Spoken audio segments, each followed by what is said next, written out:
भाई की तरह पढ़ाई करो, हम तुम्हारे साथ हैं। तुम बस आगे बढ़ो, हम तुम्हारे साथ हैं। तुम ना रुकोगी, तुम ना झुकोगी, बस निडर हो, आगे बढ़, घर वालों का तुम ही नाम रोशन करोगी। कितना अच्छा लगता है जब एक बेटे के लिए ये सब सुनने के लिए मिलता है। और कितना अच्छा हो अगर हर घर में से बस यही सुनाई दे और दिखाई दे। लेकिन अफसोस ऐसा नहीं। प्रदेश के झुंझुनू के एक इलाके से ऐसी खबर आई जिसने प्रदेशवासियों को झकझोर कर रख दिया है। वहां बाबुल के घर में ही बेटियां सुरक्षित नहीं है, वहां उनकी सौदेबाजी हो रही है। यही नहीं, प्रदेश की एक और खबर ने दहेज लोभियों की उस करतूत को सामने रख दिया है जो किसी भी बेटी ने नहीं सोचा होगा कि पिया के घर उसके साथ इस तरह की यातनाएं उसे दी जाएंगी। नमस्कार, स्वागत है आपका हमारे खास प्रोग्राम में और मैं हूं पूनम शर्मा। और आज सवाल है कि प्रदेश में सिसक रही हैं बेटियां, लेकिन कब तक?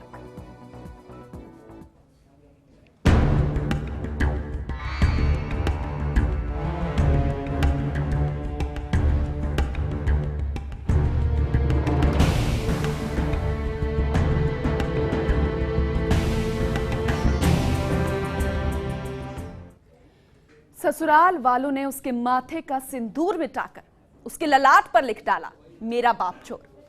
पीड़िता के साथ ससुराल वालों का अत्याचार यहीं पर नहीं थमा।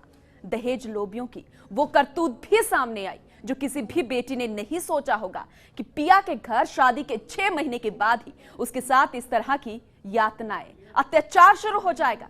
जरा ये रिपोर्ट देखिए। राजस्थान के आमेर थाना क्षेत्र की रहने वाली इस लड़की को शायद पता नहीं था कि शादी के बाद उसकी जिंदगी नर्क बन जाएगी। पिता ने बड़े ही चाव से 14 जनवरी 2015 को बेटी की शादी अलवर के राजगढ़ स्थित रैणी निवासी जग्गू से की थी। लेकिन शादी के 6 महीने बाद ही ससुराल वाले बेटी को दहेज के लिए परेशान करने लग गए। उसका कसूर सिर्फ इतना था कि पिता दहेज में 51,000 रुपए नहीं दे पाए, जिस वजह से ससुराल वालों और पति ने उस पर ऐसा जुल्म उठाया कि रूह कांप जाए। ससुराल वालों ने उसके माथे पर सिंदूर मिटा ललाट पर लिख डाला, मेरा बाप चोर। पीड़िता के साथ ससुराल वालों का अत्याचार यही नहीं थमा।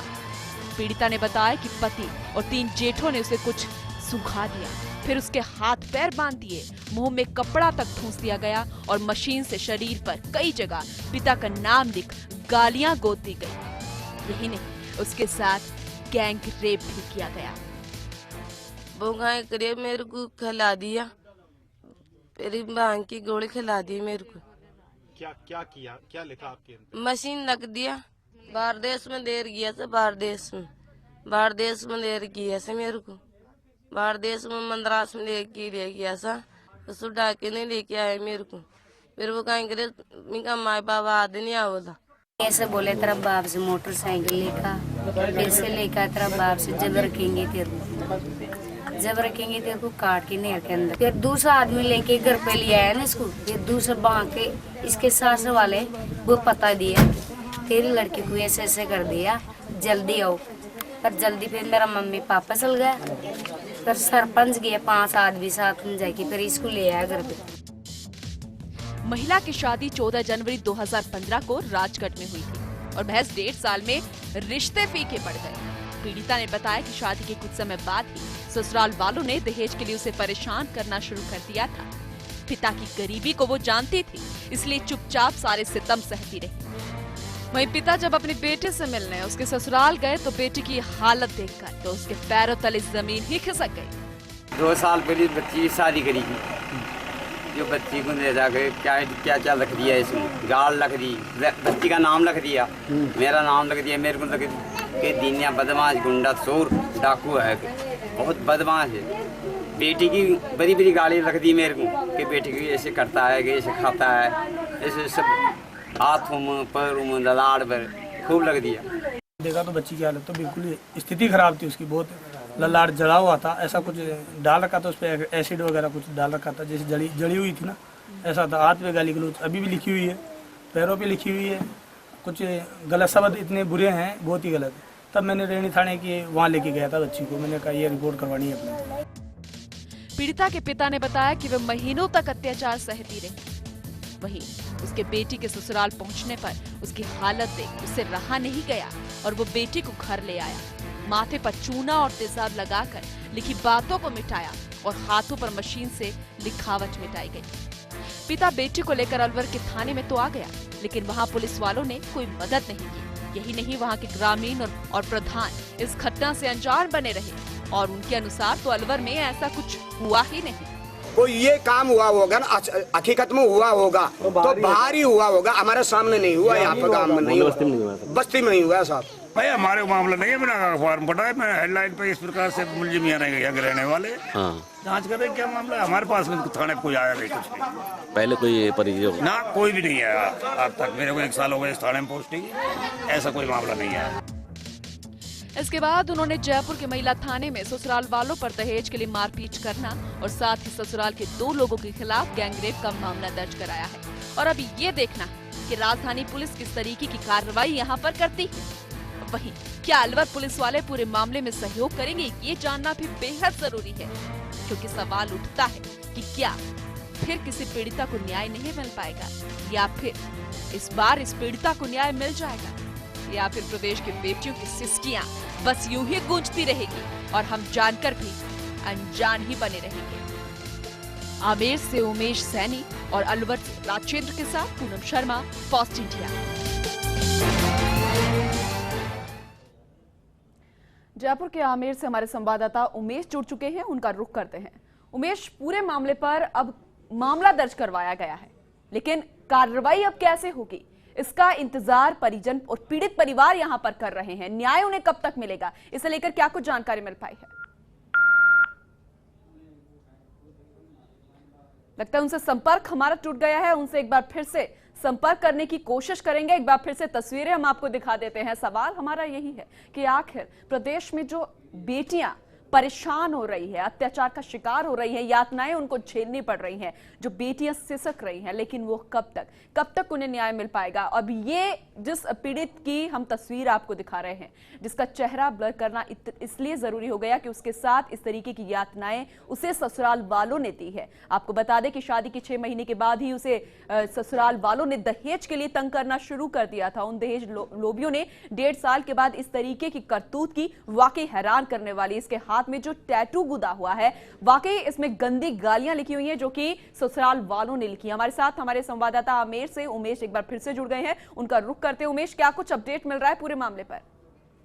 हाँ मैम, ये आमेर थाना इलाके में एक लांगड़ियाबाद पंचायत है, बागरियों की ढाणी है जी। इसमें एक भगवती नाम की एक पीड़िता है, जिसका विवाह हुआ था 2015 में अलवर जिले के राजगढ़ रेणी में जी, जग्गू नाम के व्यक्ति के साथ जी। पीड़िता के पति उसको और उसके ससुराल वाले मिलके काफी दिनों से उसके दहेज की मांग कर रहे थे जी। उसके साथ काफी अत्याचार कर रहे थे और उससे 51,000 रुपए और एक मोटरसाइकिल मांग रहे थे, जो उसको नहीं देने पर पीड़िता को बेहोश किया गया और उसके ललाट में मशीन से उसके पिता को गाली देकर उसके माथे भी लिखवा दिया गया कि मेरा पिता चोर है। साथ ही गैंगरेप की बात भी सामने आ रही है। मामला जो थाने में दर्ज करवाया गया है मारपीट का, उसमें गैंगरेप का मामला भी दर्ज करवाया गया है। इसे लेकर क्या कुछ जानकारी मिल पा रही है उमेश? हाँ मैम, इसके लिए इसके पति इसको मद्रास लेके गया था काम धंधे के बहाने से, वहाँ पे काम धंधा करने के लिए, और वहाँ इसके पति ने कुछ अन्य साथी भी थे इसके साथ 4 लोग, उन लोगों ने इसको पीड़िता को वहाँ पे बेहोश करके और नशीला पदार्थ पिला के इसके साथ गैंगरेप किया जी। और फिर वहाँ से आने के बाद इसको घर में बांध दिया गया और इसको मारपीट की गई कि अगर ये किसी को अगर बताइए तो तुझे जान से मार देंगे।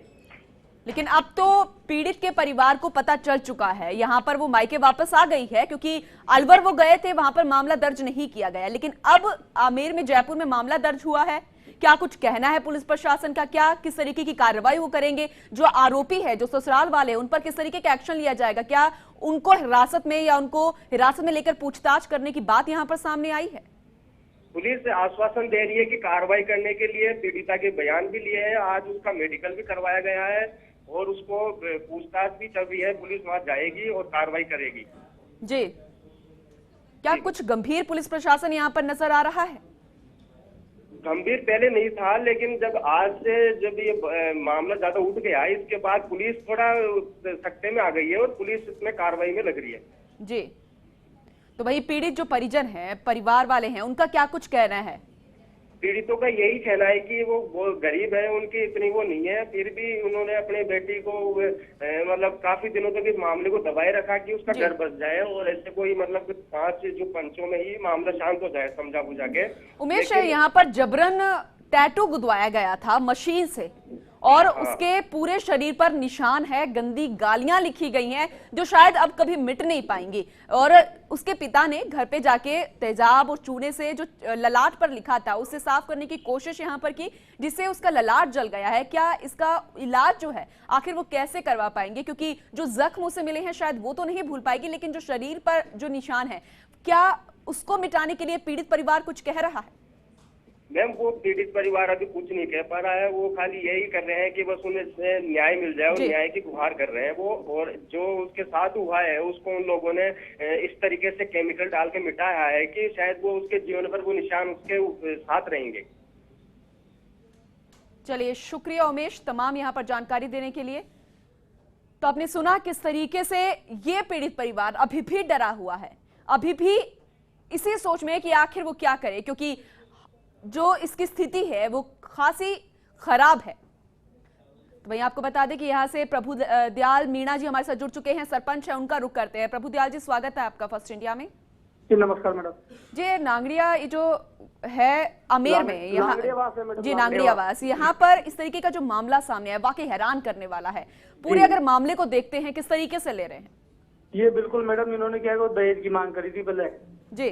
तो ये पिताजी गरीब आदमी है, बिल्कुल इनके 2, 4, 5 बच्चे जो थोड़े से मंद बुद्धि के हैं, तो उन पिताजी ने पैसे दे नहीं पाए, तो उन्होंने बच्ची के सर पे ललाट पे कुछ ऐसी गलत गालियां लिखी है, हाथ में लिख रखी है, ऐसा कुछ। अब मामला यहाँ पर प्रभु दयाल जी दर्ज करवा दिया गया है। क्या लगता है पुलिस प्रशासन पूरे मामले को गंभीर तरीके से लेगी? जो आरोपी हैं उन तक पहुंचने की कोशिश यहाँ पर की जाएगी?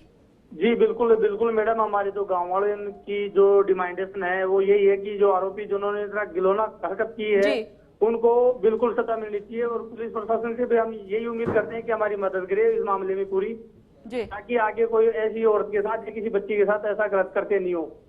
वहीं अगर हम उस पीड़ित महिला की हम बात करें प्रभु दयाल जी, उसके पूरे शरीर पर इस तरीके के निशान है और पिता ने घर पे उसको साफ करने की कोशिश तो की लेकिन वो जल रही है। क्या उसका इलाज हो पाएगा या फिर जो उसके शरीर पे निशान है वो हटवाने की कोशिश की जाएगी अपनी तरफ से? अब वो तो मैडम कोशिश तो यही रहती है कि अपनी बच्ची की बदनामी नहीं होए जी। हर बाप यही चाहता है कि अपनी बच्ची को कोई मार्केट में कोई कुछ नहीं गए, लेकिन उसका मैडम क्या है कि जो लिखा हुआ ना, जिस स्याही से वो लिखी है वो एक मशीन से लिखी गई है, और वो मशीन से इस तरीके से लिखी है कि वो बिल्कुल सर्जरी के अलावा मिटेगी नहीं वो। बिल्कुल वही मैं आपसे कह रही हूँ कि अब इलाज जो है वो मुमकिन है। हम बस यही उम्मीद कर रहे हैं कि जो जिम्मेदार अधिकारी हैं, जो आप लोग हैं, अगर आप लोग कोशिश करें तो ये चीज मिट सकती है और अगर आप कोशिश करेंगे तो इस पीड़ित परिवार को न्याय भी मिल सकता है। बिल्कुल मैडम, हम पूरी कोशिश करेंगे मैडम। इसमें ये मानो कि यहाँ तक जो आज ये महिला पहुंची है बिल्कुल मेरी बदौलत है और मैंने पूरी जी जान से मेहनत की है इसको यहाँ तक लाने में, इसको मदद दिलाने में, क्योंकि गरीब परिवार से हैं और हम ये चाहते हैं कि आगे भी जो भी होगा, जो इसकी जैसे सर्जरी हो कुछ भी हो, उसमें हम पूरी मदद करेंगे।